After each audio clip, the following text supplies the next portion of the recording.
அனைவருக்கும் வணக்கம். நான் உங்கள் சயின்ஸ் சரவணன். 9th சயின்ஸ் வீடியோக்களை மொத்தம் ஏறக்குறைய பார்த்திங்கன்னா ஷெடியூல் பிரகாரம் இருக்கிற வீடியோக்குள்ளே முடிச்சிட்டோம். இப்போ நம்முடைய ஷெடியூல் பிரகாரம் 10th சயின்ஸ் வீடியோக்குள்ளே ஆரம்பிக்கிறோம்.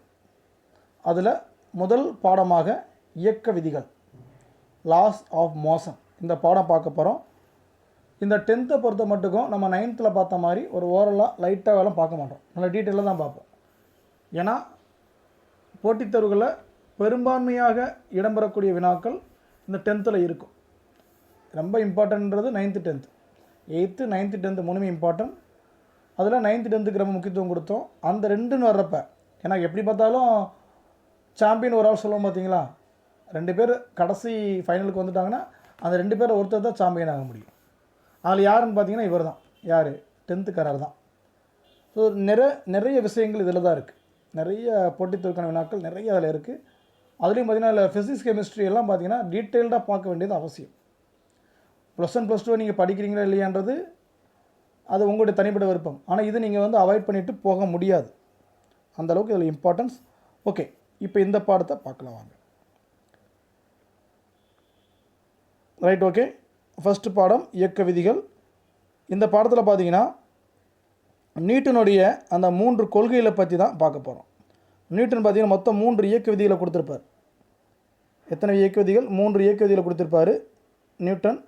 இந்த விதிகளை பற்றி டீட்டெயிலாக பார்க்குறது தான் இந்த பாடத்துடைய நோக்கம். சரிங்களா? ரைட், வாங்க பார்க்கலாம். ஓகே, அதை பார்க்குறதுக்கு முன்னாடி சில அறிமுக விஷயங்களை தெரிஞ்சுக்கின்றது அவசியம். என்னென்னு பார்த்தீங்கன்னா, இயந்திரவியல்னால் என்னது, இயந்திரவியல் அப்படின்றது என்னது, வாட் இஸ் ஏ மெக்கானிக்ஸ். ஒரு விசையோடைய செயல்பாடுனால ஒரு பொருள் மேலே ஏதாச்சும் ஒரு விளைவுகள் ஏற்படும். இப்போ பார்த்தீங்கன்னா நான் இப்போ உங்களுக்கு கிளாஸ் எடுத்துகிட்டு இருக்கேன். இந்த செல்லை தூக்கி தூர எரியணும்னு வச்சுக்கோம். இப்போ அந்த தூர எரியக்கூடிய அந்த செயல்பாடு ஒரு விசை, சரிங்களா? அந்த பொருள் மீது அது ஒரு சில விளைவுகளை ஏற்படுத்தும். டிஸ்பிளே போயிடும், இல்லாட்டி பார்த்தீங்கன்னா அந்த நம்முடைய லென்ஸ் போயிருக்கலாம், அதில் பேட்டரி வீக்காக இருக்கலாம். இந்த மாதிரி சில விளைவுகள் ஏற்படும். இந்த மாதிரி ஒரு விசையின் செயல்பாட்டால் பொருள் மேலே ஏற்படக்கூடிய அந்த விளைவுகளை பற்றி படிக்கக்கூடிய ஒரு சயின்ஸ் பகுதி தான் பார்த்திங்கன்னா mechanics. Mechanics is the branch of the physics that deals with the effect of force on bodies. அதுதான் முக்கியமான வார்த்தை, the effect of force on bodies. That's all. இது 2 டைப் இருக்குது. It is divided into 2 types. என்னென்னு பார்த்தீங்கன்னா, ஒன்று statics, இன்னொன்று dynamics. Statics அப்படின்றது நிலையியல். இந்த இயந்திரவியலில் 2 பிரிவு, இது ஸ்டாட்டிக்ஸ், இன்னொன்று டைனமிக்ஸ். அப்போ அது என்ன நம்ம தெரிஞ்சுக்கணுமா இல்லையா? ஸ்டாட்டிக்ஸ் அப்படின்றது என்னது? அந்த விசையோடைய செயல்பாட்டினால ஒரு ஓய்வு நிலையில் உள்ள பொருள், இப்போ இந்த செல்லு பார்த்தீங்கன்னா என் கையில் அது பாட்டில் ஓய்வில் இருந்திருக்கும், அந்த பொருளுக்கு தூரம் எரிஞ்சிருக்கேன் நான். அப்போ அதை பற்றி படிக்கக்கூடிய விஷயம்தான் பார்த்தீங்கன்னா ஸ்டாட்டிக்ஸ். ஒரு ஓய்வு நிலையில் உள்ள பொருள் மீது செயல்படக்கூடிய விசையின் செயல்பாட்டோட விளைவுகளை பற்றி படிக்கிறது தான் statics. It deals with the bodies which are at rest under the action of forces. Okay sir, இது புரியுது சார். அடுத்து இயங்கியல், டைனமிக்ஸ்னால் என்னது அப்படின்னு பார்த்தீங்கன்னா, ஓய்வு நிலையில் உள்ள பொருள் அல்ல. மேலே பார்த்தது இது ஓய்வு நிலையில் உள்ள பொருள், இதுதான் இதில் கீவேர்டு. இங்கே பார்த்தீங்கன்னா செயல்பாட்டு இயக்க நிலையில் உள்ள ஒரு பொருள், இயக்கத்தில் இருக்கும், மோஷனில் இருக்கும். அப்படி இயக்கத்தில் இருக்க ஒரு பொருள் மீது ஒரு விசையை செயல்படுத்தி அதில் என்ன விளைவுகள் பார்க்குறது.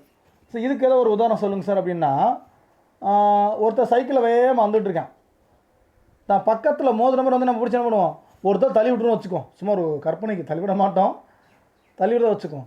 ஏற்கனவே சைக்கிள் ஒரு ஸ்பீடாக வந்திருப்பான், நீங்கள் தள்ளி விட்டதில் இன்னும் கொஞ்சம் வேகமாக போய் டம்முன்னு எங்கிட்ட மோதிருப்பான். அப்போ அவனுக்கு என்னென்ன விளைவுகள் ஏற்படும், அதை பற்றி படிக்கிறது தான் பார்த்தீங்கன்னா டைனமிக்ஸ். இதெல்லாம் ஒரு உதாரணம் உங்களுக்கு எளிமையாக மைண்டில் வச்சுக்கிறதுக்காக நான் சொல்கிறது, சரிங்களா? இப்போ dynamics, it is the study of moving bodies under the action of forces. சரிங்களா? ரைட்டுப்பா. இப்போ ஸ்டாட்டிக்ஸ் பார்த்தாச்சு, டைனமிக்ஸ் பார்த்தாச்சு. இந்த டைனமிக்ஸ் பார்த்தீங்கன்னா 2 வகையாக பிரிக்கலாம் டைனமிக்ஸாக. ஏன்னா இயக்க நிலையில் உள்ள பொருள் மீது இருக்கக்கூடிய அந்த 2 விளைவுகளை பற்றி பார்க்க போகிறோம். ஓகே, அது என்ன, அதில் ஃபஸ்ட்டு ஒன்று என்னென்னு பார்த்தீங்கன்னா இயக்கவியல். என்னவியல்? இயக்கவியல். இயக்கவியல்ன்றது ஆங்கிலத்தில் கைனமெட்டிக்ஸ் அப்படின்வாங்க. எல்லா பேர்களும் ஒரே மாதிரி தாங்க இருக்கும். அதனால் இது பொதுவாக பார்த்தீங்கன்னா இதில் இங்கிலீஷில் இருக்க அந்த வார்த்தைகளை சேர்த்து பார்த்தீங்கன்னா ஈஸியாக புரியும். இயக்கவியல் அப்படின்னா என்ன சார்? அந்த இயக்கத்தில் விசை இருக்குது பார்த்தீங்களா, அதில் கருத்தில் கொள்ளாமல் இயக்கத்தை மட்டுமே கருத்தில் கொண்டால் அது இயக்கவியல். அந்த சைக்கிள் ஓட்டிகிட்டு வந்தால் பார்த்தீங்களா, நீங்கள் தள்ளி விட்டீங்கள, அந்த ஃபோர்ஸை கால்குலேட் பண்ணாமல் அவன் வந்த இயக்கத்தை மட்டுமே கால்குலேட் பண்ணிங்கன்னா அதுக்கு பேர் கைனமேட்டிக்ஸ். புரியுதுங்களா? Right, okay. அதாவது it deals with the motions of bodies without considering the case of motion. விசையினை கருத்தில் கொள்ளாமல் இயக்கத்தை மட்டுமே கருத்தில் கொள்வது கைனமேட்டிக்ஸ், இயக்கவியல். அப்படி அல்லாமல் அடுத்தது கைனடிக்ஸ். பொருளுடைய இயக்கத்தையும் அதற்கு காரணம் விசையும் ரெண்டையுமே கருத்தில் கொண்டீங்கன்னா அதுக்கு பேர் பார்த்தீங்கன்னா கைனடிக்ஸ். கைனமேட்டிக்ஸ், கைனடிக்ஸ் ஒரே மாதிரி தான் இருக்கும். இயக்கவியல், இயக்க விசையியல். இயக்க விசை அந்த இதிலே பாருங்க, விசை வந்துருச்சு. இப்படி விசை வந்துருச்சுன்னா இயக்கம் ப்ளஸ் விசை ரெண்டையுமே கன்சிடர் பண்ணணும். பட் இங்கே பாருங்கள், இயக்கம் மட்டும்தான். இது இயக்கத்தை மட்டும்தான் கன்சிடர் பண்ணணும், விசையை கன்சிடர் பண்ணக்கூடாது. ஸோ அந்த மாதிரி ஷார்ட்கட்டில் மைண்டில் வச்சுக்கோங்க. ஸோ அப்போ what is a kinetics? It deals with the motion of the bodies considering the case of motion. அடுத்து விசை மற்றும் இயக்கம், ஃபோர்ஸ் அண்ட் மோஷன். ஸோ இதை பற்றி கருத்து சொன்னவர் யாருன்னு பார்த்தீங்கன்னா கிரீக் சயின்டிஸ்ட் யார்? அரிஸ்டாட்டில். அவர் இந்த இயக்கத்தை பார்த்திங்கன்னா ரெண்டு வகையாக சொல்கிறார். ஒன்று இயற்கையான இயக்கம்ன்றாரு, ஒன்று இயற்கைக்கு மாறான இயக்கம்ன்றார். இயற்கையான இயக்கம் அப்படின்னு என்னென்னு பார்த்தீங்கன்னா, ஒரு பொருள் இயங்கிட்டு இருக்கப்ப அது ஆட்டோமேட்டிக்காக ஓய்வு நிலைக்கு வந்துடும். அதாவது இயங்குகின்ற பொருள் எல்லாமே ஆட்டோமேட்டிக்காக தானாகவே ஒரு ஓய்வு நிலைக்கு வரும். அதை ஓய்வு நிலைக்கு கொண்டு வரதுக்கு நம்ம எந்த ஒரு சிரமம், எந்த ஒரு விசை கொடுக்க வேண்டிய அவசியம் இல்லை. அப்படி சொன்னவர் தான் பார்த்திங்கன்னா அரிஸ்டாட்டில். அந்த இயக்கத்துக்கு பேர் இயற்கையான இயக்கம்னாரு. அப்படி இல்லை, ஓய்வு நிலைக்கு வரலன்றப்ப நம்ம என்ன பண்ணணும்? செயற்கையாக நம்ம ஒரு விசையை கொடுத்து அதை நிறுத்தணும். இதுக்கு பேர் பார்த்திங்கன்னா இயற்கைக்கு மாறான இயக்கம். அது என்னது? இயற்கை இயக்கம். இது இயற்கைக்கு மாறான இயக்கம். ஆங்கிலத்தில் நேச்சுரல் மோஷன், இன்னொன்று வயலண்ட் மோஷன் வாங்க. இந்த நேச்சுரல் மோஷனில் பார்த்திங்கன்னா ஃபோர்ஸ் இண்டிபெண்டன்ட், பட் வயலண்ட் மோஷனில் ஃபோர்ஸ் டிபெண்டன்ட். சரிங்களா? இயற்கையான இயக்கத்தை விசை சார்பற்ற இயக்கம் அப்படி சொல்லுவோம். இயற்கைக்கு மாறான இயக்கத்தை விசை சார்பான இயக்கம் சொல்லுவோம். சரிங்களா? இதைத்தான் அரிஸ்டாட்டில் சொன்னார். இதை தவிர்த்து வேறு என்ன சொன்னார்னு பார்த்தீங்கன்னா, ரெண்டு பொருள் எடுத்துக்கிறோம். அதில் எது நிறைய அதிகமாக இருக்கோ அந்த பொருள் உயரத்துலேருந்து மாடி மேலேருந்து ரெண்டு பொருளை போடுறோம். ஒன்று பார்த்தீங்கன்னா ஒரு 1/4 கிலோ பொருள் ஒன்று, ஒன்று 5 கிலோ பொருள் ஒன்று. இது ரெண்டையும் போட்டோம்னா எது அதிகமான நிறை இருக்கோ அந்த பொருள் தான் பார்த்திங்கன்னா முன்னாடி விழுகும் அப்படின்னு சொன்னது யார் தானே? அரிஸ்டாட்டில் தான் சொன்னார். சரிங்களா? சம உயரத்தில் இருந்து விழும் பொழுது அதிக நிறை கொண்ட பொருள் வெகு வேகமாக விழும் என்று உரைத்தார். அப்போ இந்த 3 விஷயத்தை சொன்னவர் யார்? அரிஸ்டாட்டில். அவ்வளோதான். அந்த பேராவை ரீட் பண்ணி பார்த்துங்க, அவ்வளோதான் இருக்கும். அடுத்து வந்தவர் பார்த்தீங்கன்னா கலிலியோ. இவர் பார்த்தீங்கன்னா ஃபோர்ஸ் விசை, இன்னொன்று நிலைமம், இன்னொன்று இயக்கம், இந்த 3ஐயும் பற்றி என்னென்ன சொன்னாருன்னு பார்ப்போம். ஃபோர்ஸ், மோஷன் அண்ட் இனர்சியா, இந்த 3ஐயும் பற்றி அவர் என்ன சொன்னார்னா ஒவ்வொரு பாயிண்ட்டும் நான் ரீட் பண்ணிவிட்டு உங்களுக்கு எக்ஸ்ப்ளனேஷன் கொடுக்குறேன். நான் அப்போ தான் உங்களுக்கு ஈஸியாக புரியும். முதல் பாயிண்ட் என்ன சொல்கிறாருன்னு பாருங்கள். இயற்கையில் உள்ள புவிசார் பொருள்கள் யாவும் தத்தமது இயல்பான ஓய்வு நிலையிலோ அல்லது சீரான இயக்க நிலையிலோ தொடர்ந்து இருக்கும். உலகத்திற்கு எல்லா பொருளும் பார்த்திங்கன்னா ஒன்று ஓய்வாக இருக்கும் அல்லது இயக்கத்தில் இருக்கும், இந்த நிலையில் தொடர்ந்து இருக்கும்னு சொல்லியிருக்கார். இந்த முதல் வார்த்தை அவ்வளோ ஒன்று இம்பார்ட்டண்டான வார்த்தை இல்லை, இருந்தாலும் தெரிஞ்சு வச்சுக்கோம். The natural state of all earthly bodies is either the state of rest or the state of uniform motion. ஒன்று ரெஸ்ட்டில் இருக்கும் அல்லது யூனிஃபார்ம் மோஷனில் இருக்கும் அப்படின்னு சொன்னார். இதுதான் முதல் பாயிண்ட். செகண்ட் பாயிண்ட்டை கவனிங்க. புறவிசை ஏதும் செயல்படாத வரை பொருள்கள் யாவும் தத்தமது முந்தைய நிலையிலே இருக்கும். அது உண்மைதாங்க. இப்போ நான் டேபிள் மேலே ஒரு புக்கை வச்சுட்டு உங்களுக்கு நான் பாடம் எடுத்துகிட்டு இருக்கேன். இப்போ எனக்கு முன்னாடி பார்த்தீங்கன்னா ஒரு 4 புக்கு இருக்குது. இந்த 4 புக்கை திரும்ப நான் தூக்காத வரைக்கும் அது அங்கே தான் இருக்கும். இல்லை வேறு யாராவது தூக்கணும். அப்போ யாராவது தூக்கணும்ப்போ ஒரு குறிப்பிட்ட விசையை கொடுத்துட்டு அந்த புக்கு தூக்க முடியும். சரிங்களா? அப்படியே பார்வையில் பார்த்தோன்னே புக்கில் பறந்து போயிடாது, அல்லது நம்ம கையில் உட்காந்துடாது. ஏதோ ஒரு பர்டிகுலர் ஃபோர்ஸை கொடுத்து தான் அந்த புக்கு அந்த இடத்துலேருந்து நம்ம கைக்கு கொண்டு வரணும். சரிங்களா? அப்போ புறவிசை ஏதும் செயல்படாத வரை, யார் அதை எடுக்காத வரைக்கும் அந்த புக்கு அங்கே தான் இருக்கும். இதுதான் ரெண்டாவது பாயிண்ட். ஓகேங்களா? புரியுதுங்களா? A body in a motion will continue to be in the same state of motion as long as no external force is applied. ரைட்டுங்க. ரெண்டாவது பாயிண்ட் புரிஞ்சிருக்கும். அடுத்து மூணாவது பாயிண்ட்டை கவனிங்க. இப்போ பார்த்தீங்கன்னா ஒரு லாரி நிற்குது. அந்த லாரி நான் என்ன பண்ணுறேன், வேகமாக இப்போ தள்ளுறேன். லாரி மூவ் ஆகுமா? ஆகாது. ஏன்னா லாரி வந்து எடை கூட. சரிங்களா? அப்போ எப்படின்னா நான் கொடுக்குற விசை அதுக்கு வந்து ஒன்றுமே சொரணை இல்லை. அதுக்கு சொரணை இல்லாத அளவுக்கு நான் விசையை கொடுக்கல. அது அப்படி நிலையாக தான் இருக்குது. இப்படி இருந்துச்சுன்னா அதுக்கு பேர் என்னென்னு பார்த்தீங்கன்னா நிலைமம். சார் புரியலை, வாங்க லைனை ரீட் பண்ணுங்கள், புரியும்.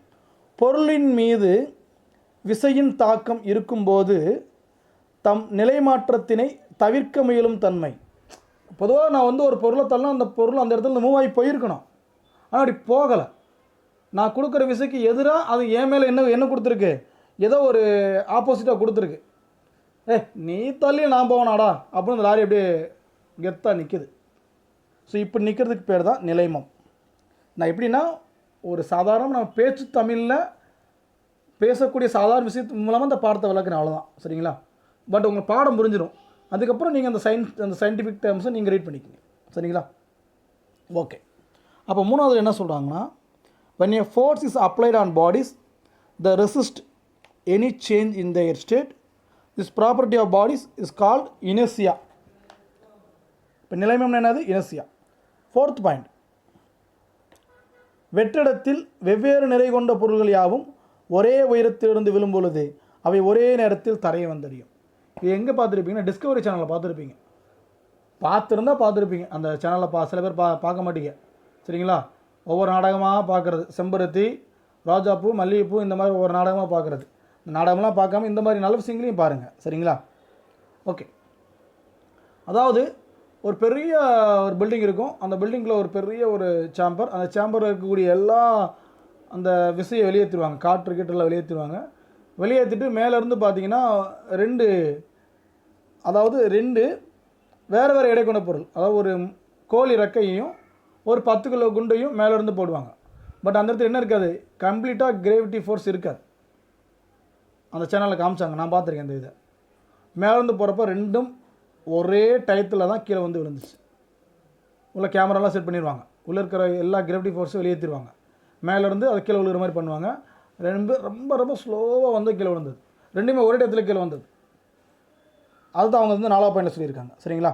என்ன சொல்லியிருக்காங்க 4வது பாயிண்டில்? when dropped from a height in vacuum, bodies of different size, shape and mass falls at the same rate and reach the ground at the same time. இது தான் அவங்க சொன்னாங்க. இந்த 4 பாயிண்ட் தான் யார் சொன்னது? கலீலியோ சொன்னது. 3 விஷயத்தை பற்றி சொல்லிட்டார். விசை பற்றி சொல்லிட்டாரு, நிலைமம் பற்றி சொல்லிட்டாரு, வேறு என்ன சொன்னார்? மோஷன் பற்றி சொல்லிட்டார். சரிங்களா? ரைட், ஓகேப்பா. ஸோ இந்த நிலைமம் அடுத்த டேர்ம் வந்து நிலைமம், இனர்சியை பற்றி பார்க்க போகிறோம். ஸோ நிலைமத்துக்கு நான் என்னென்ன ஒரு சின்ன கதை மாதிரி சொல்லிடுறேன். நீங்கள் அப்போ ரீட் பண்ணி பாருங்கள், புரியும். என்னென்னா இப்போ நம்ம வந்து ஒரு பஸ்ஸில் போயிட்டுருக்கோம். போயிட்டுருக்கப்போ என்னென்னா திடீர்னு பிரேக் அடிச்சு என்ன ஆகும், எல்லோரும் முன்னாடி இருக்க கம்மியாக டம்முன்னு முட்டுவோம். சரிங்களா? இதுதான் பார்த்தீங்கன்னா நிலைமம். என்ன சார் ஆக்சிடெண்ட் ஆகிறது உங்களுக்கு நிலைமமா? ஆமாங்க. ஏன்னா அந்த பேருந்து வந்து இயக்கத்தில் இருக்கிறப்ப நம்ம பாடி இயக்கத்திலே இருக்கும். திடீர்னு பிரேக் அடிக்கிறப்ப பஸ்ஸு வந்து ரெஸ்ட்டுக்கு வந்துடும். பஸ்ஸுக்கு பிரேக் இருக்குது, நமக்கு என்ன இருக்குது?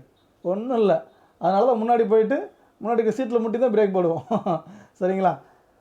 அப்போ என்னென்னா நம்முடைய பாடி தொடர்ந்து அந்த நிலைமத்தில் இருக்கிறதுக்கு முயற்சி பண்ணுது. அதாவது இப்போ 60 கிலோமீட்டர் வேகத்தில் பஸ்ஸு போய்ட்டுருக்குன்னா நம்முடைய பாடியும் 60 கிலோமீட்டர் வேகத்தில் தான் போய்ட்டுருக்கு.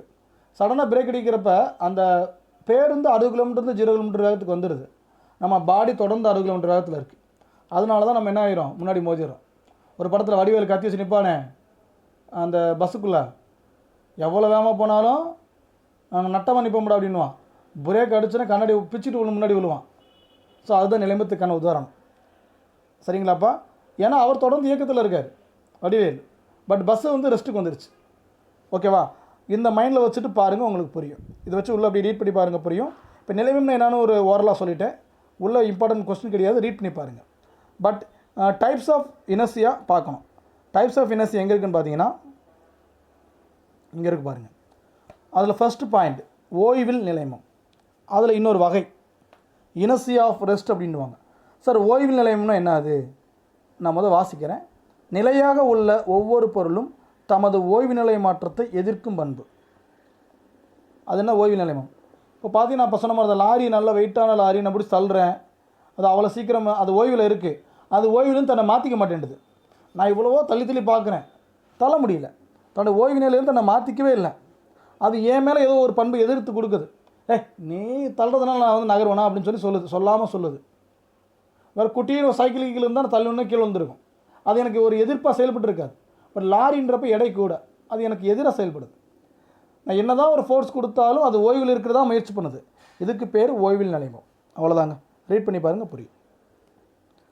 த resistance of a body to change its state of rest is called inertia of rest. Okay. ரெண்டாவது பார்த்தீங்கன்னா இயக்கத்தில் நிலைமம். இயக்கத்தில் நிலைமம் என்னது வாசிக்கிறேன், கவனிங்க. இயக்க நிலையில் உள்ள பொருள் தமது இயக்க நிலை மாற்றத்தை எதிர்க்கும் பண்பு. இயக்க நிலையில் உள்ள பொருள் தமது இயக்க நிலை மாற்றத்தை எதிர்க்கும் பண்பு இயக்கத்தில் நிலைமம். அதாவது ஒரு கார் ஸ்பீடாக போயிட்டுருக்கு, நீங்களும் வேகமாக ஓடி தான் போகிறீங்க. திடீர்னு என்ன பண்ணுறீங்கன்னா அந்த கார் மேலே நீங்கள் குதிச்சு காரை பிடிச்சிக்கிறீங்க. காருடைய வேகம் குறையுமா?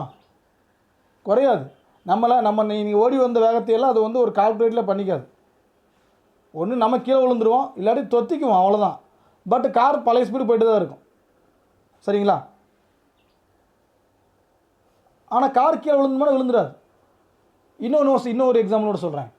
இப்போ பார்த்தீங்கன்னா தண்டவாளத்தை கிராஸ் பண்ணி ட்ரெயின் போயிட்டுருக்கு. ஒருத்தர் வேகமாக வந்து டூ வீலரில் வேகமாக வராரு, ஒரு 70-80 கிலோமீட்டர் வேகத்தில் வராருன்னு வச்சுக்கோம். வேகமாக வராரு, ட்ரெயின் கிராஸ் ஆகிட்டு இருக்கு தண்டவாளத்தில். இவரால் பிரேக் அடிக்க முடியல, நேராக போய் ட்ரெயினில் மோதிடுறாரு. ட்ரெயின் கவுந்துருமா? கவுராது. ஆனால் பொருள் இயக்கத்தில் தான் இருக்குது. இந்த பொருள் இயக்கத்தில் தான் இருக்குது. ஆனால் அதை என்ன பண்ண முடியல, அவருடைய நிலையை மாற்ற முடியலை. இதுக்கு பேர் இயக்கத்தில் நிலைமம். இந்த ரெண்டாவது உதாரணம் உங்களுக்கு நல்லா புரியும்னு நினைக்கிறேன். சரிங்களாப்பா? ஓகே. அப்போ இனர்சி ஆஃப் மோஷன்றது the resistance of a body to change it state of motion is called inertia of motion. மூணாவது திசையில் நிலைமம். இயக்க நிலையில் உள்ள ஒரு பொருள் இயங்கும் திசையிலிருந்து மாறாது திசை மாற்றத்தினை எதிர்க்கும் பண்பு. டைரக்ஷனோட மாற்றிக்காது. இப்போ அந்த ட்ரெயினே எடுத்துக்குவோம். இப்போ இதே நேரத்தில் பார்த்தீங்கன்னா வேறு ஏதாச்சும் இருங்க, நல்ல ஒரு எக்ஸாம்பிளை தேடி சொல்கிறேன். இந்த ரெண்டாவது பார்த்தோம் பார்த்தீங்களா, இயக்கத்தில் நிலைமம், இனர்சி ஆஃப் மோஷன். அதுக்கு நான் இப்போ சொல்கிற உதாரணத்தை எடுத்துக்கங்க. அந்த ட்ரெயின் நம்ம இதுக்கு வச்சுக்குவோம். ஸோ உங்களுக்கு புரியுறதுக்காக சொல்கிறது தான். அதாவது ஒரு பஸ் வந்து ஸ்பீடாக போய்ட்டுருக்கு. ஒரு குட்டின்னு பார்த்தீங்கன்னா ஒரு குட்டின்னு கார், என்ன கார் எடுத்துக்கலாம், இருக்குல்ல சின்ன கார் எதுங்க, ஒரு மாருதி 800 வச்சுக்கோம். மாருதி 800. இப்போ அந்த போயிட்டுருக்கு பஸ்ஸில் போய்ட்டு லைட்டாக மோதிடுதுன்னு வச்சுக்கோம். அந்த பஸ் லைட்டாக ஒரு ஒழட்டும், இல்லைன்னு சொல்லலை. ஆனால் பஸ்ஸுடைய மூவ்மெண்ட்டை நிற்குமான்னு நிற்காது, போயிட்டு தான் இருக்கும். அப்போ அதனுடைய அந்த இயக்கத்தில் இருக்கக்கூடிய பொருளுடைய நிலைமத்தை இதனால் மாற்ற முடியலை. ஆனால் எப்பயும் போல் மூவ்மெண்ட்டாக தான் இருக்குது. சரிங்களா? ஆனால் டைரெக்ஷன் மாறி இருக்கலாம். அந்த லைட் அந்த கார் இடித்த உடனே டைரெக்ஷன் மாறி போயிருக்கலாம். ஆனால் வண்டி போயிட்டு தான் இருக்கும். ஸோ சொல்ல ஒரு விஷயம் புரியுதுங்களா? ஸோ டைரெக்ஷன் மாறலை, ஆனால் வண்டி மூவ்மெண்ட்லேயே இருக்குது. இப்படி இருக்கிறதுக்கு பேர் இயக்கத்தில் நிலைமம். அந்த மூணாவது பார்த்தீங்கன்னா திசையில் நிலைமம். இதுதான் அந்த ட்ரெயினும் பைக் எடுத்துக்கணும். பைக் வந்து மோதிருச்சு, இப்போ திசையும் மாறாது, ஒன்றுமே மாறாது, போயிட்டே தான் இருக்கும். ஏன்னா அது ரொம்ப கம்மியான எடை கொண்ட ஒரு பொருள். இது பார்த்தீங்கன்னா மிகுந்த எடை கொண்ட பொருள். இதை திசையும் மாற்ற முடியாது, இதோட நிலைமத்தை இதனால் மாற்ற முடியாது. மூணாவது எக்ஸாம்பிளுக்கு இதுக்கு தான் திசையில் நிலைமம்ன்றது. The resistance of a body to change its direction of motion is called inertia of direction. சுருக்கமாக சொல்லப்போனால் நிலைமத்தின் வகைகள் கேட்டால் 3. ஒன்று ஓய்வில் நிலைமம், இன்னொன்று இயக்கத்தில் நிலைமம், இன்னொன்று திசையில் நிலைமம். ரெஸ்ட்டில் 1, மோஷனில் 1, டைரக்ஷனில் 1. அதை மட்டும் மைண்டில் வச்சுக்கணும், போதும். சார் எங்களுக்கு புரிய வைக்கிறதுக்காக இவ்வளோ கஷ்டப்படுறீங்களே, ஏன் ரிஸ்க் எடுக்கிறீங்க? இதெல்லாம் சாய்ஸில் விட்டு போயிடலாமே விட்டுட்டு போக முடியாது. ஏன்னா பொதுவாக சயின்ஸ் கொஸ்டினில் முதல் கேள்வி எந்த படத்தில் தான் இருக்கும். முதல் கேள்வி நீங்கள் தப்பாக எழுதிட்டிங்கன்னா கீழே வந்து உங்களுடைய அந்த என்ன சொல்லுவாங்க, உங்கள் கான்ஃபிடன்ட் லெவல் குறைஞ்சிரும். முதல் கேள்வி எப்பயுமே ரொம்ப கவனமாக அட்டெண்ட் பண்ணணும். அதனால் இந்த பாடத்தை நான் உங்களுக்கு கிளியராக புரிய வைக்க விட மாட்டேன். சரிங்களா? கவனிங்க. இப்போ இந்த நிலைமத்திற்கான எடுத்துக்காட்டுகள் பாருங்கள். நீளம் தாண்டுதல் போட்டியில் உள்ள போட்டியாளர் நீண்ட தூரம் தாண்டுவதற்காக தாம் தாண்டும் முன் சிறிது தூரம் ஓடுவதற்கு காரணம் இயக்கத்திற்கான நிலைமம். அதாவது கொஞ்சம் தூரம் ஓடி வருவார், அப்புறம் நல்லா பார்த்தீங்கன்னா ஜம்ப் பண்ணுவார். இதுவும் ஓடுறது தான், அதுவும் ஓடுறது தான். அப்போ வந்து என்ன ஒரு சயின்ஸ் கான்செப்ட்னா, ஏற்கனவே இயக்கத்தில் இருந்தோம்னா இன்னும் நம்ம கொஞ்சம் தூரத்தில் போய் ஜம்ப் பண்ண முடியும் அப்படின்றதான் இவருடைய கான்செப்ட். இது ஏறக்குறைய எது மாதிரி இருக்குது, நம்முடைய இயக்கத்தின் நிலைமை மாதிரி இருக்குது. அப்படி குதிக்கிறப்ப அவர் பவுல் ஆகலாம், குப்புக்கு விழுந்துடலாம், சைடில் விழுந்துடலாம், டைரக்ஷன் மாறலாம். ஆனால் கண்டிப்பாக பார்த்தீங்கன்னா அந்த மூமெண்ட்டுக்கு அதிகமாகவே தான் இருக்கும். நார்மலாக ஒருத்தர் நடந்து வந்துட்டு இந்த கோர்ட்லேருந்து குதிக்கிறாருன்னு வச்சுக்கோம், அவரை காட்டிலும் கொஞ்சம் தூரம் ஓடி வந்துட்டு குதிக்கிறவருடைய அந்த டிஸ்டன்ஸ் கூட இருக்கும். ஸோ இது எதுக்கு உதாரணம், இயக்கத்தில் நிலைமத்திற்கான உதாரணம். ரெண்டாவது வகைக்கான உதாரணம் புரியுதாப்பா? an athlete runs some distance before jumping because this will help him jump longer and higher. இது எதுக்கு உதாரணம், இனர்ஷியா ஆஃப் மோஷன் கொடுப்பாங்கப்பா. ஒரு உதாரணத்தை கொடுத்துட்டு இது எந்த நிலைமத்திற்கான உதாரணம் கேட்பாங்க, அதனால தான் நடத்திட்டு இருக்கேன். சரிங்களா, விஷயம் இல்லாட்டி நடத்த மாட்டேன், ஸ்கிப் பண்ணிடுவேன், இல்லை விஷயம் இருக்குது. அடுத்து ரெண்டாவது கவனிங்க, இன்னொரு உதாரணம் கொடுத்துருக்காங்க. ஓடும் மகிழுந்து வலைபாதையில் செல்லும்போது பயணியர் ஒரு பக்கமாக சாய்வது திசைக்கான நிலைமம். அதாவது பார்த்தீங்கன்னா போயிட்டு ஒரு பெண்ட் ஆன உடனே அப்படியே வளைவப்போ நம்ம எல்லாம் அப்படி ஒரு பக்கம் சாய்வோம், எந்த பக்கம் பெண்ட் ஆகுதோ அந்த பக்கம் நம்மளும் சாய்வோம். இது என்னென்னு பார்த்தீங்கன்னா திசைக்கான நிலைமம். அது எந்த பக்கம் அந்த வண்டி சாயுதோ நம்மளும் அந்த பக்கம் சாயக்கூடிய அது அந்த டைரக்ஷன் நம்மளும் போகிறோம். இதுக்கு எதுக்கு உதாரணம் சொல்லுவாங்க, மூணாவது திசைக்கான நிலைமம். சரிங்களா, when you make a sharp turn while driving a car you tend to lean sideways, inertia of direction. Third one, கிளைகளை உலுக்கிய பின் மரத்திலிருந்து கீழே விழும் இலைகள், பழுத்த பின் விழும் பழங்கள், இவை யாவும் ஓய்விற்கான நிலைமத்திற்கான எடுத்துக்காட்டு. அதாவது மேலே ஓய்வில் இருக்கும், இப்போ இலையாக இருக்கட்டும் பழமாக இருக்கும், தொங்கிட்டே இருக்கும். அப்போ கொஞ்சம் மூவ் ஆகி கீழே வந்து விழுந்தோடனே திரும்ப மூவ் ஆகாது, அப்படி நிற்கும். அப்போ தொடர்ச்சியாக பார்த்தீங்கன்னா அது ஓய்வில் இருக்கிறது தான் முயற்சி பண்ணுது. அப்படி இருக்கிறதுக்கு பேர் பார்த்தீங்கன்னா ஃபஸ்ட்டு டைப் ஓய்வில் நிலைமம்.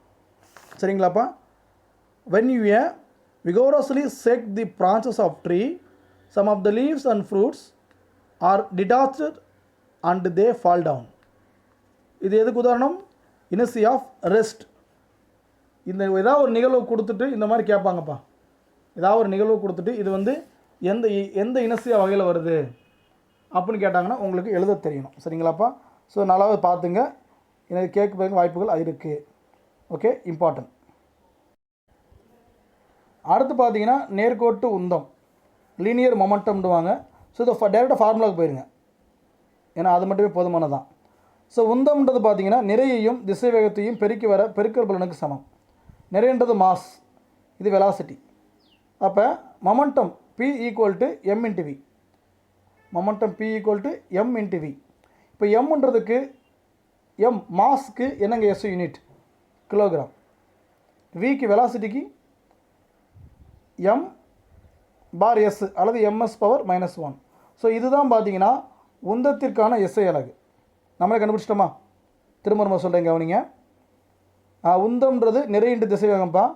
அதாவது ஒரு பொருளுடைய உந்தத்தை நீங்கள் கண்டுபிடிக்கணும்னா அந்த பொருளுடைய நிறையையும் அந்த பொருள் எவ்வளோ திசை வேகத்தில் போயிட்டு இருக்கோ இந்த ரெண்டையும் மல்டிப்ளை பண்ண என்ன கிடச்சிரும், மொமெண்டம் கிடச்சிரும். சரிங்களா, மாஸ் இன்ட்டு மல்டிப்ளை வெலாசிட்டி. அப்படி மல்டிப்ளை பண்ணி நமக்கு என்ன கிடைக்கும், we get the momentum of the body, அந்த பொருளுடைய மொமெண்டம் கிடச்சிரும். ஓகேப்பா, இதற்கு எஸ்ஐ அலகு எப்படி கால்குலேட் பண்ணுறதுன்னா நல்லா கவனிங்க. எம்ன்றது மாஸுக்கு கிலோகிராம், மாஸுக்கு என்னது கிலோகிராம், அதுதான் எஸ்ஐ யூனிட். வி வெலாசிட்டிக்கு M/Sன்னுவாங்க, மீட்டர் பெர் வினாடி. இந்த M/S எப்படி எழுதலாம், M/Sஐ MS⁻⁻1ன்னு எழுதலாம். சரிங்களா, இது மேலே வந்துடும். சரிங்களா, அப்போ இதுதான் அதற்கான எஸ்ஐ அலகு. சரி, இங்கே வேறு ஒன்று கொடுத்துருக்காங்களே, அதே தான். கீக்கின்றது கேஜி, V⁻⁻1ன்றது MS⁻⁻1. இப்போ இதுதான் பழைய பாடப்புத்தில் கொடுத்துருந்தாங்க. பட் சிஜிஎஸ் மெத்தட்லேயும் ஒரு எஸ்ஐ யூனிட் இருக்குது, அதையும் கொடுத்துருக்காங்க. ஆனால் அதையும் படிச்சு தாங்கணும், ஒரு அதில் கேட்டுருவாங்க. ஸோ இதை எப்படி கண்டுபிடிக்கிறது, நான் ஒரு ஐடியா சொல்லித்தரேன். இந்த கிலோகிராம்ன்றது பார்த்தீங்கன்னா கொஞ்சம் பெரிய அளவு, இது ரொம்ப சின்ன அளவு எதுப்பா, கிராம். இப்போ அதை எடுத்துக்கோங்க. மீட்டர் அப்படின்றது பெரிய அளவு தானப்பா. அடுத்தது பாருங்கள், இதில் சின்ன இதை எடுத்துட்டிங்கன்னா சென்டிமீட்டர். செகண்டே சிறுசு தான், அதனால் அதை வந்து மாற்ற வேண்டாம். அப்போ S⁻⁻1 போடுங்க, அவ்வளோதான்ப்பா. இதுதான் இங்கே கொடுத்துருக்காங்க. கி சேமி V⁻⁻1 கொடுத்துருக்காங்களா, அதுக்கு அர்த்தம் G CM S⁻⁻1 தான். ஸோ இப்படி கொடுத்துட்டாங்கன்னா அது சிஜிஎஸ் மெத்தட் இருக்குல்ல, சின்ன அளவாக கொடுத்துட்டாங்கன்னா. இல்லை ஒரு நார்மலான அளவு கொடுத்துருந்தாங்கன்னா அதுக்கு பேர் எஸ்ஐ யூனிட். சரிங்களாப்பா? ஸோ ரெண்டையும் ஈஸியாக புரிஞ்சுக்கலாம். அப்போ நமக்கு தேவையானது இது மட்டும்தான். அந்த எஸ்ஐ யூனிட்டை நான் நடத்திட்டேன், போதும். ஓகே, முக்கியமான விஷயத்துக்கு வந்துட்டோம். நீட்டினுடைய 3 விதிகளை பார்க்க போகிறோம். 3 லாஸ் ஆஃப் மோஷன் பார்க்க போகிறோம். அதில் first one Newton's first law. Right, கவனிங்கப்பா. ஏற்கனவே பார்த்தா அதே மாதிரி தான் இருக்க போகுது, நீங்கள் பயப்படுற மாதிரி ஒன்றுமே இருக்காது. ஸோ இன்றைக்கி நீங்கள் இந்த 3 விதிகளை தரவாக படிக்க போகிறீங்க. எங்கே யார்கிட்டாலும் சொல்கிற மாதிரி படிக்க போகிறீங்க. சரிங்களா? ஓகே.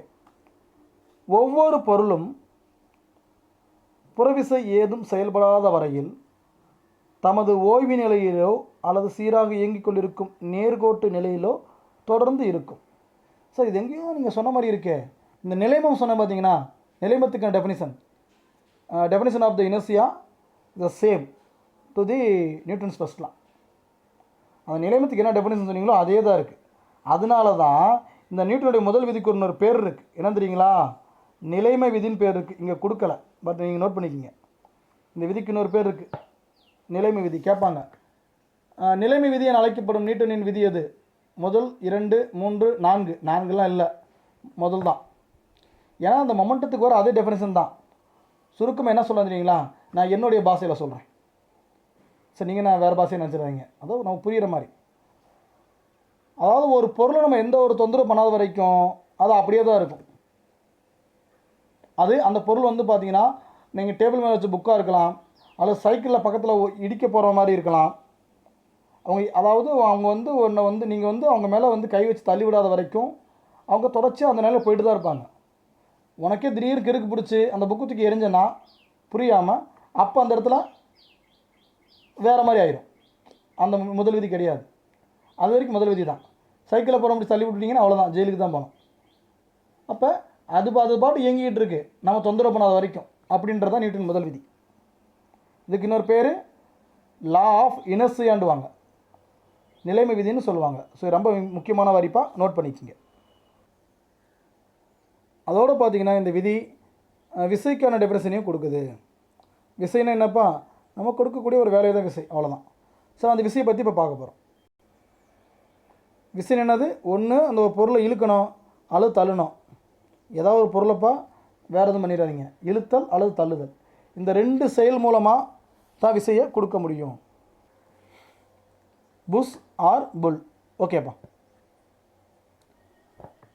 அப்போ விசைனா என்னது அப்படின்னு பார்த்தீங்கன்னா, ஒன்று ஓய்வு நிலையில் இருக்க பொருளை என்ன பண்ணணும்? நீங்கள் இயக்க நிலைக்கு மாற்றணும். அதுக்கும் விசை தான். பாருங்கள், ஓய்வில் உள்ள ஒரு பொருளை இயக்குவதற்கு அல்லது இயக்க முயற்சிப்பதற்கு. இப்போ பார்த்தீங்கன்னா சைக்கிளை தள்ளிடுறேன், லாரியை தள்ள முடியல. அப்போ விசை கொடுக்கலன்னு அர்த்தமா? சைக்கிளுக்கும் விசை கொடுத்துருக்கேன், லாரிக்கும் விசை கொடுத்துருக்கேன். அப்போ என்னென்னா, ஒன்று தள்ளணும் அல்லது தள்ள முயற்சிக்கணும். அதுக்கு பேர் விசை தான். ரெண்டாவது பாயிண்ட் கவனிங்க. முதல் பாயிண்ட் சொல்லிடுறேன், produces or tries to produce the motion of the static body. Second point, இயங்கிக் கொண்டிருக்கும் பொருளை நிறுத்த அல்லது நிறுத்த முயற்சிக்கின்ற செயல். வேறு எதுவும் என்ன சொல்லலாம்னா, ஒருத்தர் நாம் இப்போ என்னுடைய குழந்தையே பார்த்தீங்கன்னா நான் சைக்கிள் கற்றுக் கொடுக்குறேன், வேகமாக வர்றான், அது பிரேக் அடிக்க தெரியல. அப்போ என்ன பண்ணுவோம்? நம்ம எப்படியோ கையை பிடிச்சி அந்த வண்டியை நிறுத்த பார்ப்போம். அப்போ நீங்கள் என்ன பண்ணுவோம்? ஒரு பர்டிகுலர் விசை கொடுத்து தான் அந்த சைக்கிளை நிறுத்தியிருப்போம். அப்போ இயங்கிக் கொண்டிருக்கும் பொருளை நிறுத்த அல்லது நிறுத்த முயற்சிக்கின்ற, கையை பிடிச்சி நிறுத்திட்டா பரவாயில்ல, இல்லை அவன் உங்களை ஒரு மோதும் போது உங்களை தூக்கி எரிஞ்சிட்டு போயிட்டானா அது நிறுத்த முயற்சிக்கின்ற செயல். தோல்வியில் முடிஞ்சிருச்சு, நிறுத்த முடியலை. அப்போ இதுவும் என்ன தான்? விசை தான். மூணாவது பயன் என்னென்னு பார்த்தீங்கன்னா, இயங்கிக் கொண்டிருக்கும் பொருளின் திசையினை மாற்ற அல்லது மாற்ற முயற்சிக்கின்ற செயல். அந்த டைரெக்ஷனை மாற்றுறதும் பார்த்தீங்கன்னா ஒரு பர்டிகுலர் ஃபோர்ஸ் தான். சரிங்களா? இப்போ பார்த்தீங்கன்னா கார் ஓட்டிகிட்டு இருக்கோம், லெஃப்ட் சைடு திருப்பணும், ஏதாவது ஒரு விசை கொடுத்தா தான் அந்த வண்டி ஸ்டேரிங்கில் கொடுத்தா தான் வண்டி திரும்பும். ஒரு சில இடத்துல அது என்னதான் திருப்பினாலும் திரும்பலை, எங்கிட்ட மோதி அடிச்சிருச்சு. அப்போ மாற்ற முயற்சிக்கின்ற செயல். இப்போ மாற்றுகின்ற செயல் அல்லது மாற்ற முயற்சிக்கின்ற செயல், இது ரெண்டையுமே என்ன தான்? விசை தான். இப்போ இந்த 3 பாயிண்ட்லேயும் விசை நம்ம என்ன பண்ணிட்டோம்? டிஃபைன் பண்ணிட்டோம். Stops or tries to stop a moving a body. Third one, changes or tries to change the direction of motion of a moving body. ஆலார்தி இந்த 3 பாயிண்ட்ஸும் பார்த்தீங்கன்னா ஃபோர்ஸ் தான் டிஃபைன் பண்ணுது. அடுத்த வரி முக்கியம். விசையானது எண் மதிப்பையும் திசையும் கொண்ட ஒரு அளவு. உண்மைதானுங்க? சொல்லுவாங்க, டேய் அவன் அவ்வளோ வேகத்தில் வந்து நம்ம மோதிட்டான்டா. உடனே நம்ம சொல்லுவாங்க, எவ்வளோ வேகத்தில் வந்தான்? 60 கிலோமீட்டர் வேகத்தில் எங்கிட்ட இருந்து வந்தான், இந்த மதுரை பக்கம் இருந்து இந்த திண்டுக்கலுக்கு வந்தான்டா அப்படின்னு. இப்போ மதுரை டு திண்டுக்கல், அப்போ என்னென்னா மதுரை டு திண்டுக்கல்னால் வடக்கு பக்கமாக போயிருக்காங்கன்னு அர்த்தம். அப்போ திசை இருக்குது. சரிங்களா? அதே மாதிரி எவ்வளோ வேகத்தில், 60 கிலோமீட்டர் வேகத்தில் வந்து மோதுனாண்டா, அப்போ எண் மதிப்பு இருக்குது. ஸோ சார் ரைட்டுங்களா? அப்போ விசைக்கு என்ன இருக்கும், எண் மதிப்பு இருக்கும், திசை இருக்கும். Force has both magnitude and direction. So it is a vector quantity. இந்த ரெண்டுமே இருந்துச்சுன்னா, எண் மதிப்பும் திசையும் இருந்தால் வெக்டர் அளவு, எண் மதிப்பு மட்டும் இருந்துச்சுன்னா அதுக்கு பேர் ஸ்கேலர் அளவு. சரிங்களா? ஓகேப்பா. ஒரு விசையை பற்றி ஒரு அழகான டெஃபினிஷன் கொடுத்தாச்சு. டைப்ஸ் ஆஃப் ஃபோர்ஸ் இருக்குது, விசையின் வகைகள் இருக்குது. ஒத்த இணை விசைகள், மாறுபட்ட இணை விசைகள். ஒத்த இணை விசைனா என்னப்பா, நல்லா கவனிங்க. ஒரு காரை பார்த்தீங்கன்னா இந்த பக்கம் ஒருத்தர் அந்த பக்கம் ஒருத்தர் 2 பேர் சேர்ந்து தள்ளுனா அது ஒத்த இணை விசைகள்.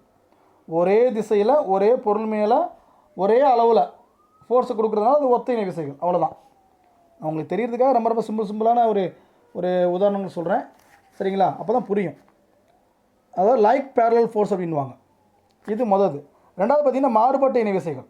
அப்படி இல்லாமல் இந்த ரெண்டாவது மாறுபட்ட இணை விசைகளுக்கு என்ன உதாரணம் சொல்லலாம்னு பார்த்தீங்கன்னா, இந்த கயிறு இழுக்கும் போட்டி, அந்த பக்கம் 4 பேர் இந்த பக்கம் 4 பேர், அவன் வடக்கு இழுத்து தெற்க இழுப்பான். சரிங்களா? தெற்க தெற்குன்னு சொல்ல மாட்டானா? ஆமாங்க. எங்களுடைய பாஷை, எங்களுடைய மொழி பார்த்திங்கன்னா நாங்கள் மதுரை தமிழ், மதுரை பக்கத்தில் இருக்கனால அப்படி தான் வரும். ஒரு கேட்டிருந்தீங்க, சார் உங்களுடைய லாங்குவேஜ் மெத்தட் பார்த்தீங்கன்னா மதுரைக்காரமாக இருக்குது, மதுரையான்னு கேட்டிருந்தாங்க. மதுரை தாங்க. சரிங்களா? அதனால் மதுரை தமிழ் அப்படி தான் வரும். Right, okay. ஒருத்தர் வடக்கால் இழுக்கிறார், ஒருத்தர் தெற்கால் இழுக்கிறார். இப்போ யார் வந்து அதிகமான பலம் இருக்காங்களோ அவங்க இன்னொருத்தவங்க இழுத்து போட்டுருவாங்க. இதுக்கு பேர் என்னென்னா மாறுபட்ட விசைகள். சரிங்களா? மாறுபட்ட இணை விசைகள். 2 பேருமே ஈக்குவலான ஃபோர்ஸ் கொடுத்தாங்க என்ன ஆகுவாங்க, 2 பேருமே என்ன ஆக மாட்டாங்க, கீழே விழுக மாட்டாங்க, இழுத்துக்கிட்டே இருக்க வேண்டியது தான். யார் ஒருத்தர் தன்னுடைய ஃபோர்ஸ் இழக்கிறாங்களோ அவங்க தோற்று போயிடுவாங்க. ஓகே. இதுக்கு என்ன பேர் பார்த்தீங்கன்னா மாறுபட்ட இணை விசைகள், அன்லைக் பேரலல் ஃபோர்ஸஸ். சரிங்களாப்பா? Right, okay. அடுத்து தொகுபயன் விசை, ரிசல்டன்ட் ஃபோர்ஸ்ன்னுவாங்க. ஒரு பொருள் மேலே பல்வேறு விசைகள் செயல்பட்டால் அவனுடைய மொத்த விளைவு தான் என்னென்னா ரிசல்டன்ட் ஃபோர்ஸ். சார் புரியல சார். கயிறுக்கு மொட்டிக்க திருப்பி வந்துடலாம். கயிறுக்கு மொட்டியில் பார்த்தீங்கன்னா அது ஒரு பொருள். அந்த பொருள் மேலே பார்த்தீங்கன்னா அந்த பக்கம் ஒரு 4 பேர் சேர்ந்து ஒரு 100 நியூட்டன் விசை கொடுக்குறாங்கன்னு வச்சுக்குவோம். சரிங்களா? இந்த பக்கம் இருக்கிற 4 பேர் பார்த்தீங்கன்னா ஒரு 120 நியூட்டன் விசை கொடுக்குறாங்க. வடக்கால் இருக்கிறவர் 100 நியூட்டன், தெற்கால இருக்கிறவர் 120 நியூட்டன் விசை கொடுக்குறாங்க. இப்போ கண்டிப்பாக தெற்கால இருக்கிறவங்க ஜெயிச்சிடுவாங்க. ரைட்டா? அப்படி இல்லாமல் 2 பேருமே 100 நியூட்டன் கொடுத்தா அந்த விசையோட மதிப்பு எப்படி இருக்கும், த ரிசல்டன்ட் ஃபோர்ஸ் எப்படி இருக்கும், த ரிசல்டன்ட் வேல்யூ இஸ் 0. எப்போ பொருள் சமநிலையில் இருந்துச்சுன்னா த ரிசல்டன்ட் ஃபோர்ஸ் எப்படி இருக்கும், 0வாக தான் இருக்கும். ஸோ அதை மைண்டில் வச்சுக்கோப்பா. புரியுதுங்களா? அப்படி இல்லாமல் ஒன்று கூட ஒன்று குறைச்சல் இருந்தால் மட்டும்தான் அந்த இடத்துல பார்த்தீங்கன்னா அன்பேலன்ஸ்டாக இருந்தால் மட்டும்தான் ஏதாவது ஒருத்தரை இழுக்க முடியும். பட் அப்படி இல்லாமல் the resultant force of all forces acting on a body is equal to 0, then the body will be in equilibrium. ஏன்னா such force are called balanced force. அது சமமான விசைகள். அப்படி இல்லாமல் if the resultant force is not equal to 0, ஈக்குவலாக இல்லாட்டி என்ன தான் ஏதாவது ஒருத்தர் இழுத்துருவாங்கன்னு அர்த்தம். Then it causes the motion of the body due to the unbalanced force. சரிங்களாப்பா? இதை காட்டிலும் எளிமையாக சொல்லித்தர முடியாதப்பா. இந்த அட்டவணையை பாருங்கள். இதுக்கு முன்னாடி இந்த அட்டவணையை பார்த்துருந்தா கண்டிப்பாக உங்களுக்கு புரிஞ்சதுக்கு வாய்ப்பே இல்லை. அப்படியே ஸ்கிப் பண்ணிட்டு போயிருப்பீங்க. இப்போ உங்களுக்கு புரியும். இந்த பாருங்கள், இந்த ஒரு பொருள் ஒரு செவக மாதிரி கொடுத்துருக்காங்கன்னா இது ஒரு பொருள்ப்பா. இப்போ F1ன்றது ஒரு ஃபோர்ஸு, F2ன்றது ஃபோர்ஸு, ரெண்டுமே ஒரே டைரெக்ஷனில் ஈக்குவலாக கொடுக்குறாங்க. அப்போ மொத்த விசை எவ்வளோப்பா, 2 பேருடைய விசையை கூட்டினா அதுதான் மொத்த விசை. அவ்வளோதானே? F equal to F resultant, F தொகுபயன் விசை, F நெட்டு அப்படின்வாங்க, F1 + F2. இப்போ பாருங்கள், ரெண்டுமே ஆப்போசிட் டைரெக்ஷன், ஈக்குவல் தான். ரெண்டுமே ஆப்போசிட் டைரெக்ஷன் ஈக்குவல். அப்போ என்ன ஆகும், 2 பக்கமே பொருள் 2 பக்கம் இருந்து விசை கொடுக்குறாங்க. இதில் யார் அதிகம் பார்க்கணும். முதல்ல பாருங்கள், F1ன்றவர் அதிகம், இவர் அதிகமான ஃபோர்ஸ், இவர் கம்மி அப்படின்னா அதுலேருந்து இதை கழிக்கணும். அவ்வளோதான். அந்த முதல்ல பாருங்கள். அப்படி இல்லாமல் இன்னொன்று அதிகம்னா அது இந்த மாதிரி வரும். அப்போ அந்த பொருள் எந்த பக்கம் நகரும், அதிக எண் மதிப்பு கொண்ட அந்த விசையின் திசையில் நகரும். சரிங்களா? F net is direct along the greater force. எந்த பக்கம் அதிகமாக இருக்கோ அந்த பக்கம் நகர்ந்துடும். அடுத்தது வந்துருங்க, அதே படம் தான். ஆனால் இந்த இடத்துல பார்த்தீங்கன்னா ரெண்டுமே equal force. F1 equal to F2. அப்போ என்ன சார் ஆகும்? அந்த பக்கம் ஒரு 4 நியூட்டன், இந்த பக்கம் 4 நியூட்டன், ரெண்டையும் கழிச்சா 0. அப்போ எந்த பக்கம் பொருள் நகராது, நடுமத்திலே இருக்கும். சரியாப்பா? ஓகேப்பா. முக்கியமான விஷயம் கொடுத்துருக்காங்க பாருங்கள். கிணற்றிலிருந்து நீர் எடுக்க செயல்படும் விசை. கிணற்றிலிருந்து நீர் எடுக்க செயல்படும் விசை. Drawing water from a well. இன்னொன்று பார்த்தீங்கன்னா force applied with a crowbar. இந்த நெம்புகோல்னு உண்டுவாங்க பார்த்தீங்களா, அதாவது இந்த கட்டைகளை உருட்டுவாங்க, கீழே கடப்பாறையை கொடுத்து அப்படியே நெம்பி எடுப்பாங்க, அதுக்கு பேர் நெம்புகோல். ஸோ அதில் செயல்படுற விசை. இந்த ரெண்டும் பார்த்தீங்கன்னா எதற்கு உதாரணம்னா சமன் செய்யப்படாத விசை. இப்போ நம்முடைய அந்த மரக்கட்டையை காட்டிலும் நம்ம கொடுக்குற விசை அதிகமாக இருந்தால் தான் மரக்கட்டை மேலே வரும். அதே மாதிரி தான் கிணத்துக்குள்ளே இருக்கிற அந்த வாளி தண்ணியை நம்முடைய விசை அதிகமாக கொடுத்தா தான் நம்ம கீழ் நோக்கி இழுப்போம், அந்த வாளி மேல் நோக்கி வரும். நம்ம கொடுக்குற விசை அதிகமாக இருந்தால் அது மேல் நோக்கி வரும். இல்லை கீழே வாளி அதிகமான விசை கொடுத்துச்சுன்னா நம்ம கிணத்துக்குள்ளே இருப்போம். சரிங்களா? இது 2 கிலோ டிஃப்ரெண்ட்டு. ஓகேப்பா. அடுத்த விஷயம் பார்த்தீங்கன்னா விசையின் சுழல் விளைவு. இதை நான் உங்களுக்கு நடத்த போகிறது கிடையாது. ஏன்னா சயின்ஸ் இஸ் சிம்பிளில் இதுக்கு நிறைய நான் பிக்சர்ஸ், நிறைய வீடியோவெல்லாம் வச்சு நான் உங்களுக்கு கொடுத்துருக்கேன். அதாவது நம்முடைய சேனலுக்கு கொடுத்துருக்கேன். விசையின் சுழல் விளைவு அப்படின்வாங்க. அதை நான் கீழே லிங்க்கில் கொடுக்க சொல்ல போகிறேன். இந்த பார்ட் 1, அதாவது இந்த நம்ம பாடம் லா ஆஃப் மோஷனில் பார்ட் 1 கீழே இருக்கும். அது உள்ளே போய் பாருங்கள். ரொம்ப உங்களுக்கு அட்ராக்ஷனாக இருக்கும், ஈஸியாக மனப்பாடம் ஆகிடும். சயின்ஸ் இஸ் சிம்பிள் அப்படின்னு ஒரு ப்ரோக்ராமில் நான் ஒவ்வொரு குட்டி குட்டி கான்செப்ட் எடுத்து அப்பப்போ ஒரு வீடியோ போடுவேன். அதில் இந்த விசையின் சுழல் விளைவு கொடுத்துருக்கேன். இந்த டோர் ஓப்பன் பண்ணுறது, இந்த பார்த்திங்கன்னா அந்த ஸ்பேனர் திருக்கிறது, இதில் எப்படி செயல்படுதுன்னு ஒரு வீடியோ கொடுத்துருப்பேன். கீழே லிங்க்கில் இருக்கும், நீங்கள் போய் கீழே போய் பார்த்துக்குங்க. சரிங்களா? ஓகேப்பா. ஸோ அந்த சயின்ஸ் சிம்பிள் வீடியோவில் இந்த டோஸ் equal to F into D இது வரைக்கும் உங்களுக்கு சொல்லியிருப்பேன். ஸோ இது வரைக்கும் அதில் இருக்கும், நீங்கள் பார்த்து கண்டுபிடிச்சிங்க. பார்த்தாலும் ஈஸியாக புரியும். இதை காட்டில் அங்கே சிம்பிளாக நடத்தியிருப்பேன், உங்களுக்கு புரியும். நிறையா எக்ஸ்ட்ரா வீடியோஸ் அண்ட் பிக்சரோடு நடத்தியிருப்பேன். ஓகே, இதில் எஃப்ன்றது என்னென்னு பார்த்தீங்கன்னா ஃபோர்ஸ், விசை. டின்றது டிஸ்டன்ஸ். அப்போ அதனுடைய எஸ்ஐ அலகு நீங்கள் பார்க்கணும்னா நியூட்டன் மீட்டர். ஏன்னா விசைக்கு என்னப்போ எஸ்ஐ அலகு? நியூட்டன். டிஸ்டன்ஸுக்கு, தூரத்துக்கு மீட்டர். அப்போ எண்ணம். நியூட்டன் மீட்டர்ன்றது இந்த விசையின் திருப்புத்திறனுக்கான எஸ்ஐ அலகு. கேட்பாங்க, விசையின் திருப்புத்திறனின் எஸ்ஐ அலகு என்னென்னு கேட்டாங்கன்னா நமக்கு எழுத தெரியணும். சரிங்களாப்பா? ரைட், ஓகேப்பா. The SI unit of moment of the force Nm, newton metre. So அடுத்தது நம்ம முக்கியமான விஷயம் கப்புல். கப்புல்ன்றது ரெட்டை அப்படின்வாங்க. கப்புல்ன்றது ரெட்டை. சார் ரெட்டைனா என்ன சார்? இந்த படத்தை பாருங்கள், ரெட்டை அப்போ தான் புரியும். இந்த படத்தில் பார்த்தீங்கன்னா சார் ஒரு வட்டம் போட்டிருக்கீங்க. இதை ஒரு கார் ஸ்டேரிங்கை மைண்டில் வச்சுக்கோங்க. இல்லாட்டி நம்ம வீட்டில் யூஸ் பண்ணுற டேப் இருக்குல்ல, தண்ணி திறந்துற டேப், அந்த டேப் மாதிரி மைண்டில் வச்சுக்கோங்க. இல்லாட்டி சாதாரணமாக ஒரு கூல்ட்ரிங்க்ஸ் பாட்டிலுடைய மூடி எது மாதிரி வச்சுக்கலாம். ஏன்னா எல்லாமே அந்த மாதிரி ஒரு அமைப்பு தான். இப்போ பார்த்தீங்கன்னா நம்ம மூடி எப்படி திறப்போம்? நம்முடைய உங்கள் கை அப்படி வச்சுக்கோங்க. ஏதாவது ஒரு கை இப்படி அந்த ஏதாச்சும் ஒரு பாட்டிலில் திறக்கிற மாதிரி வச்சுக்கோங்க. சரி, பாட்டில் வேணாம்ப்பா, நீங்கள் பாட்டிலாம் வேறு மைண்டில் போயிருவீங்க. ஒரு கூல்ட்ரிங்க்ஸ் பாட்டில். இப்போ பார்த்தீங்கன்னா ஆள்காட்டி விரல் என்ன பண்ணும்? மேல் நோக்கி போகும், கட்டை விரல் கீழ் நோக்கி வரும். அப்போ தான் பார்த்தீங்கன்னா நம்ம என்ன பண்ண முடியும்? பாட்டில் மூட முடியும். திறக்கணும்னா கட்டை விரல் கீழ் நோக்கி போகும், ஆள்காட்டி விரல் மேலேருந்து கீழ் நோக்கி வரும், கட்டை விரல் கீழே மேல் நோக்கி போகும். அப்போ ரெண்டுமே ஆப்போசிட்டாக போகும். அந்த மாதிரி தான் இந்த இது. ஒரு விசை பார்த்திங்கன்னா வெளிநோக்கி செயல்படும், ஒரு விசை வெளிநோக்கி செயல்படும், ஒரு விசை உள்நோக்கி செயல்படும். அப்போ தான் அந்த பாட்டில் திறக்கிறதோ மூடுறதோ முடியும். ரெண்டுமே ஒரே பக்கம் சுற்றுனா என்ன ஆகும்? வேகமாக சுற்றுமே தவிர இந்த மாதிரி இருக்காது. இந்த மாதிரி ஈக்குவலான ஃபோர்ஸ் ஆனால் ஆப்போசிட் டைரெக்ஷனில் செயல்பட்டுச்சுன்னா, அதுவும் முக்கியமாக அந்த மாதிரி வட்ட வடிவில் இருக்கக்கூடிய பொருளுமே செயல்பட்டுச்சுன்னா அதுக்கு பேர் கப்புல் அப்படின்வாங்க, இரட்டைன்னுவாங்க. சரிங்களா? இப்போ உங்களுக்கு சயின்ஸ் நம்முடைய ப்ராக்டிக்கல் லைஃப்பில் இரட்டை எப்படி செயல்படுதுன்னு சொல்லிட்டேன். இப்போ உள்ளே போய் ரீட் பண்ணி பாருங்கள், புரியும். ரெண்டுமே ஆப்போசிட் டைரெக்ஷன். அப்போ ரிசல்டன்ட் ஃபோர்ஸ் என்னப்போ வரும்? ஆப்போசிட் டைரெக்ஷனாலே நீங்கள் நம்ம 0 தான் ஒரு மைண்டில் செட் பண்ணி வச்சுருக்கோம். இங்கே பாருங்கள், இரட்டைகளின் தொகுப்பெண்ணின் விசை மதிப்பு சுழி. அதனால் இவை நேர்கோட்டு இயக்கத்தினை ஏற்படுத்தாது.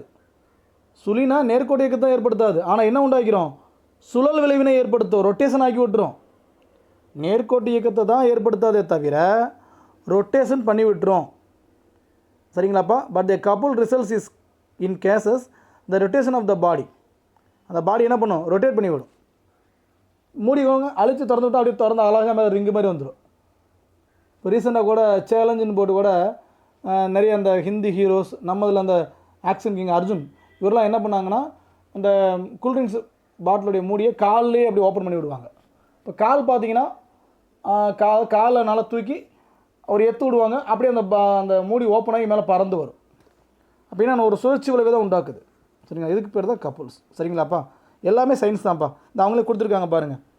நீர் குழாய் திறத்தல், மூடுதல், திருகின் சுழற்சி, பம்பரத்தின் சுழற்சி, ஒரு ஸ்க்ரூ டிரைவர் க்ளோஸ் பண்ணுறது ஓப்பன் பண்ணுறது, பம்பர் சுற்றுறது, இது எல்லாமே பார்த்தீங்கன்னா இது எக்ஸாம்பிள் ஆஃப் தி கப்புள். சரிங்களாப்பா? என்னென்னது? Turning a top, winding or unwinding a screw, அப்புறம் பார்த்தீங்கன்னா ஸ்பின்னிங் ஆஃப் எ டாப். டாப்னு என்னது? டாப்னு உச்சி இல்லை, பம்பரும் சொல்லலாம். ரைட்டுங்களா? ஓகே. இந்த இரட்டையுடைய மொமெண்ட் ஆஃப் த ஃபோர்ஸை எப்படி கால்குலேட் பண்ணுறது?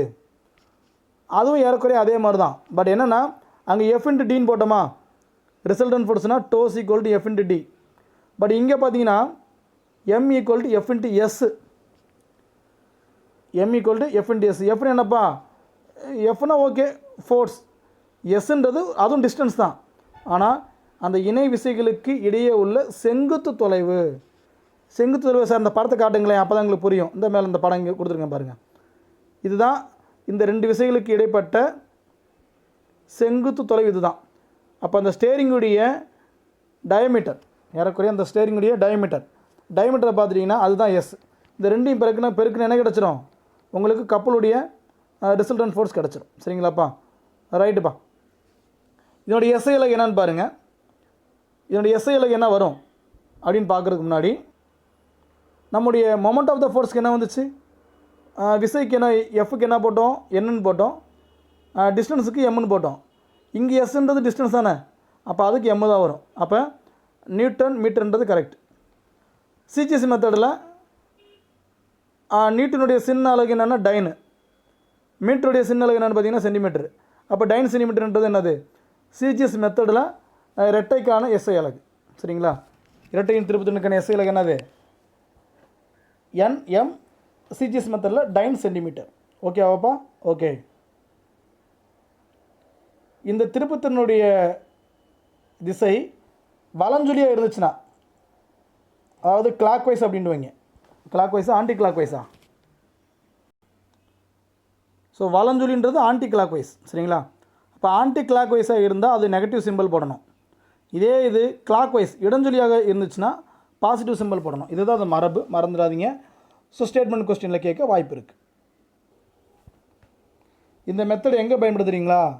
நம்மளுடைய காரு பைக்கில் இருக்க கீர் இருக்குல்ல, கீர் கூட்டு அப்படின்வாங்க. கீர் கூட்டுனா விசையின் திருப்புத்திறனை கூட்டுன்னு அர்த்தம். மொமெண்ட் ஆஃப் த ஃபோர்ஸை கூட்டுன்னு அர்த்தம். இந்த கீர் ஃபஸ்ட்டு கீரு அப்போ என்னென்னா மொமெண்ட் ஆஃப் த ஃபோர்ஸ் லைட்டாக ஆரம்பிக்குது. செகண்ட் கீர் போகிறப்ப இன்னும் கொஞ்சம் கூடிரும், அடுத்த கீர் போகிறப்ப இன்னும் கொஞ்சம் கூடிரும், அடுத்த கீர் போகிறப்ப இன்னும் கொஞ்சம் கூடிரும். ரைட்டா? அந்த கீர் பாக்ஸ் இந்த விசையின் திருப்புத்திறனுடைய மொமெண்ட் ஆஃப் த ஃபோர்ஸ் அந்த சயின்ஸுடைய பிரின்சிபல் பிரகாரம் தான் செயல்படுது. அடுத்தது பார்த்திங்கன்னா ஏற்றப்பலகை சீசா அப்படி தான். ரெண்டு பேர் பார்த்திங்கன்னா ஒரு ஈக்குவலண்ட் இல்லாத வெயிட்டாக இருந்துச்சுன்னா என்ன ஆகும்? ஒருத்தர் கீழே வருவார், ஒரு மேலே வருவார். அடுத்து அவர் அமுக்கிறப்ப இவர் மேலே வருவார். ஸோ கீழே மேலே ஏறக்குறைய அந்த இரட்டை மாதிரி தான் செயல்படும். இதுவும் மொமெண்ட் ஆஃப் த ஃபோர்ஸ் பிரின்சிபலுடைய பேஸ் பிரகாரம் தான். அடுத்து ஸ்டேரிங் இப்போ தான் சொன்னேன். ஸ்டேரிங் செயல்படுறதும் இதே மாதிரி தான். மொமெண்ட் ஆஃப் த ஃபோர்ஸ் இரட்டையுடைய அப்ளிகேஷன் ஆஃப் டார்க் அப்படின்வாங்க. இது எல்லாமே டார்க் தான். சரிங்களா? ரைட்டுப்பா. அதாவது டைரெக்ஷன் தான் வேறு, ஆனால் ஃபோர்ஸ் எல்லாம் பார்த்தீங்கன்னா ஈக்குவல் தான்ப்பா. இப்போ ஸ்டேரிங்கை வந்து இப்படி நம்ம வலது பக்கம் திருப்புற அதே அளவு தான் இடது பக்கம் போகும். ஸோ அப்போ பார்த்தீங்கன்னா ரிசல்டன்ட் ஃபோர்ஸ் எல்லாம் ஈக்குவல் தான். அதுதான் அடுத்து கொடுத்துருக்காங்க. திருப்புத்திறன்களின் தத்துவம் பாருங்கள். பிரின்சிபல் ஆஃப் மொமெண்ட்ஸ் என்ன சொல்லியிருக்காங்கன்னா கடைசி பாயிண்ட்டுக்கு வந்துருங்க. அதுதான் நமக்கு தேவை. வலஞ்சுழி திருப்புத்திறன் ஈக்குவல் டு இடஞ்சுழி திருப்புத்திறன். வலஞ்சுழி திருப்புத்திறன் ஈக்குவல் டு இடஞ்சுழி திருப்புத்திறன். என்ன சொல்கிறாங்கன்னா moment in clockwise direction equal to moment in anti clockwise direction. ரெண்டு ஈக்குவல் தானே? ஈக்குவலாக தான் இருக்கும். இருக்க முடியும். இப்போ F1 × D1 = F2 × D2. இதுதான் திருப்புத்திறன் தத்துவம். இதை மட்டும் கொஞ்சம் மைண்டில் வச்சுக்கோங்கப்பா. ரெண்டு பக்கம் இருக்கக்கூடிய அந்த திருப்புத்திறன் பார்த்தீங்கன்னா ஈக்குவலாக தான் இருக்கும் அப்படின்றத மட்டும் கொஞ்சம் மைண்டில் செட் பண்ணிக்கோங்க. இதை மைண்டில் வச்சுட்டு ரீட் பண்ணுங்கள், இது புரியும். சரிங்களா? இப்போ இது வரைக்கும் பார்த்தது எல்லாமே நியூட்டனோட முதல் விதியை பற்றி தான் பார்த்துருக்கோம். சரிங்களாப்பா? நியூட்டனுடைய 2ஆம் விதி 3ஆம் விதியை நம்ம அடுத்த வீடியோவில் பார்ப்போம். சரிங்களா? சிறப்பாக படிங்க. Thank you to all.